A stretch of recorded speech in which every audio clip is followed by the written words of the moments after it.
नमस्कार दोस्तों पश्चिम बंगाल से जो खबर आई है वो आपके रोंगटे खड़े कर देंगी। वहां चुनाव की तैयारी जोरों पर चल रही है। वोटर लिस्ट अपडेट हो रहे हैं जिसे सरकारी भाषा में एसआईआर कहते हैं। लेकिन इस एसआईआर की फाइलों के नीचे इंसानियत कैसे दम तोड़ रही है, उनकी गवाही एक सुसाइड नोट ने अब दे दी है। जी हां, एक और मौत पश्चिम बंगाल में वोटर लिस्ट के काम में लगे एक और बीएलओ ने भाई साहब आज जान दे दी है। और इसी एक मौत ने बंगाल की राजनीति में वो तूफान फिर से खड़ा कर दिया जिसकी गूंज अब कोलकाता से निकलकर दिल्ली की सड़कों तक पहुंचने वाली है। आइए इस वीडियो में हम इसी अमानवीय सच्चाई की पड़ताल करेंगे। आखिर क्यों एक सरकारी कर्मचारी को अपनी आज जान देनी पड़ी है, क्यों टीएमसी का कहना है कि 50 से ज्यादा लोग इस सिस्टम की भेंट चढ़ चुके हैं, और 31 दिसंबर को दिल्ली में ऐसा क्या होने वाला है जो चुनाव आयोग की नींद उड़ा सकता है। दोस्तों, सबसे पहले बात उस इंसान की कर लेते हैं जिसे सिस्टम ने नंबर बना दिया है। उनका नाम था हरदन मंडल। वो पश्चिम बंगाल के 249 रानीबाग एसी पार्ट नंबर 206 के बूथ लेवल ऑफिसर यानी बीएलओ थे। आप और हम सब जानते हैं कि बीएलओ कौन होता है। अक्सर वो प्राइमरी स्कूल के टीचर या छोटे कर्मचारी जिन्हें चुनाव आयोग आदेश देता है कि घर घर जाओ और लिस्ट को चेक करो। हरदन मंडल अब हमारे बीच भाई साहब नहीं रहे हैं। उन्होंने खुदकुशी भी कर ली है, लेकिन मरने से पहले उन्होंने एक आखिरी खत, एक सुसाइड नोट को भी छोड़ा है। और दोस्तों, वो नोट सिर्फ कागज का टुकड़ा नहीं है, वो एक चार्ज शीट है हमारे सिस्टम के खिलाफ। हरदन मंडल ने साफ शब्दों में लिखा है कि इस काम का इनह्यूमन नेचर ही उनके इस कदम की वजह है। शब्दों पर गौर कीजिएगा, अमाननीय। सोचिए उस आदमी पर कितना प्रेशर चल रहा होगा, कैसी हड़बड़ी रही होगी कि उसे अपनी जिंदगी खत्म करना ज्यादा आसान लगा हो। उन्होंने लगा कि वो मशीन नहीं है, लेकिन सिस्टम उन्हें मशीन की तरह काम करवा रहा था। और दुख की बात यह है कि यह कोई अकेला मामला नहीं है। अब जैसे ही यह खबर आई, पश्चिम बंगाल का सियासी पारा एकदम से जाकर के 7वें आसमान पार कर चुका है। टीएमसी के महासचिव और सांसद यानी ममता बनर्जी के भतीजे अभिषेक बनर्जी ने तुरंत का तुरंत इस बार मोर्चा को संभाल लिया है। उन्होंने जो कहा वो बहुत ही गंभीर है। अभिषेक बनर्जी ने सोशल मीडिया पर साफ शब्दों में लिखा है कि जान गंवाने की वाले बीएलओ की संख्या लगातार बंगाल में बढ़ता ही जा रहा है। अभिषेक बनर्जी का सीधा आरोप है कि यह जो पूरा एसआईआर प्रोसेस चल रही है, यह बेहद जल्दबाजी में बिना किसी प्लानिंग के और पूरी तरह से अव्यवस्था या अव्यवस्थित तरीके से थोपी गई है। लेकिन कहानी सिर्फ मिसमैनेजमेंट की नहीं है भाई साहब। टीएमसी का आरोप है कि इसके पीछे एक बहुत बड़ी साजिश है। अभिषेक बनर्जी ने सीधे तौर पर चुनाव आयोग और भारतीय जनता पार्टी यानी बीजेपी पर मिली भगत का आरोप भी लगा दिया है। उनका कहना यहां तक है कि चुनाव आयोग एक पार्टी के राजनीतिक गणित को फिट करने के लिए और एक व्यक्ति के अहंकार को संतुष्ट करने के लिए झुक गया है। उन्होंने एक बहुत ही डरावने वाला शब्द का इस्तेमाल आज किया है, मतदाता शुद्धिकरण। देखिए, अभिषेक बनर्जी का कहना है कि बीजेपी के फायदे के लिए यह जो तथाकथित शुद्धिकरण मुहिम चलाई जा रही है, उसने बंगाल में दहशत, चिंता और थकान का माहौल बना करके आज रख दिया है। और इस दहशत की कीमत क्या है भाई साहब?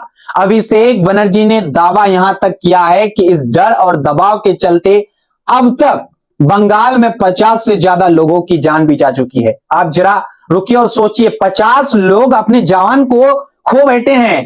यह सिर्फ आंकड़ा नहीं है, यह 50 परिवार है जो उजड़ गए हैं। और अभिषेक बनर्जी का कहना यहां तक है कि बीजेपी के लिए यह मौत सिर्फ एक स्वीकार्य और प्रत्यक्ष लागत है।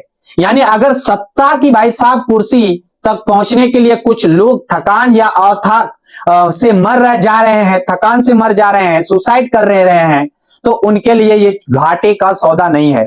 यह आरोप बहुत ही संगीन है।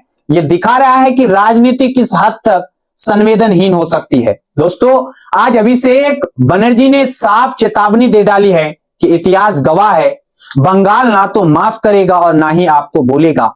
अब सवाल यह उठता है कि आखिर इतनी हड़बड़ी क्यों है? दरअसल एसआईआर की सुनवाई अभी 28 दिसंबर को ही शुरू हुई है।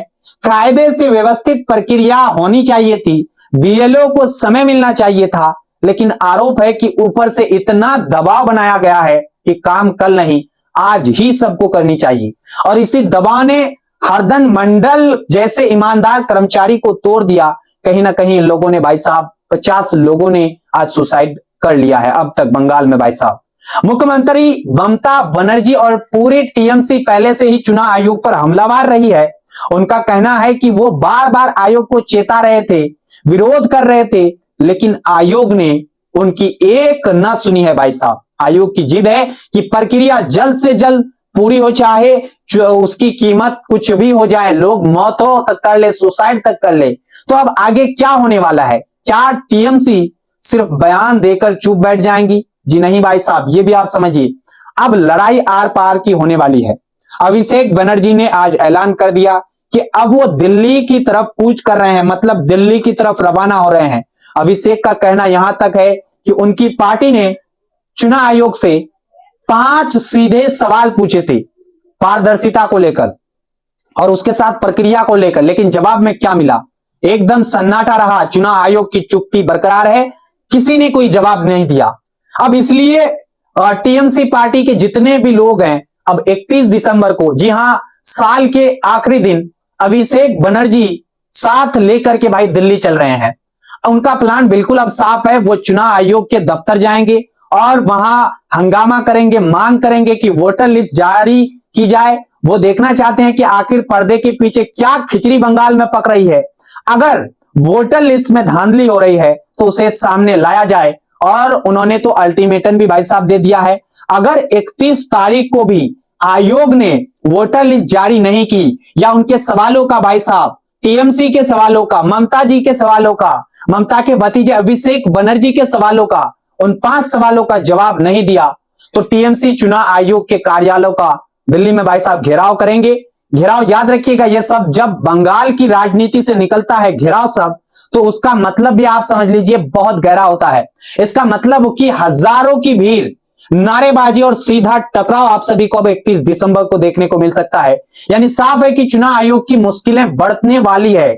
एक संवैधानिक संस्था जिसकी जिम्मेदारी निष्पक्ष चुनाव कराने की है, आज वो खुद सवालों के घेरे में खड़े हैं। दोस्तों अंत में बस मैं इतना ही कहूंगा, बात सिर्फ बीजेपी या फिर टीएमसी का नहीं है, बात सिर्फ एक चुनाव जीतने या हारने का नहीं है, बात उस सिस्टम की है जो इतना भाई साहब क्रूर हो चुका है कि उसने अपने ही कर्मचारी की चीखें सुनाई अब नहीं दे रही है। हरदन मंडल का जाना हमें यह सोचने पर मजबूर कर रहा है कि क्या हम वाकई एक सभ्य समाज में जी रहे हैं। अगर वोटर लिस्ट को शुद्ध करने के नाम पर इंसानी जानों की बलि दी जा रही है, तो ऐसी शुद्धिकरण किस काम की है भाई? अब सबकी नजर, हमारी नजर, आपकी नजर, सब भारतवासी की नजर, बंगाल वासी की नजर 31 दिसंबर पर टिकी हुई है।